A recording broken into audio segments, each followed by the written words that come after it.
Orosz Lászlóval kapcsolatban szeretném kérdezni, hogy mi az, ami leginkább hiányzik az ő halálával, mi az, ami eltűnt a pályáról?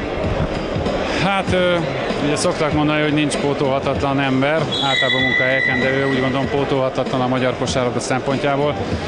Egy barátot vesztettünk el valójában, aki itt lenne a helye közöttünk, ugye reméljük, hogy lát minket fölüntről, de gyakorlatilag ebből látszik az, hogy kinek mit jelentett. Minden játékos, akit ugye régen együtt játszottunk, vagy most aktív játékosok, akik együtt, azonnal azt mondták, szóljatok, mikor van jövünk, bármi történik, és mi itt leszünk. Tehát ezért látszik az, hogy milyen játékosok vannak itt, a régi válogatott játékosok, a régi Danone Honvéd vagy Tungszam játékosok, és gyakorlatilag így játszottunk mi együtt 15 éven keresztül. Akkor ennyire összetartó társaságról van szó tulajdonképpen? Ez így van, mert ugye nagyon sok közös élményünk volt, illetve kudarcunk is volt, és azt mindig együtt dolgoztuk fel, ugye a sikereket nem nehéz, de a kudarcokat is így kellett feldolgoznunk, és sajnos ez megint valójában azt mondom egy kudarcnak a következménye ez a mérkőzés, és így próbálunk tisztelegni a Benő előtt, illetve az ő emlékének elállítani ezt a mérkőzést. Hasonló korban vannak, változott valamit az ön gondolkodásában? Másként gondolja, amióta Benő meghalt?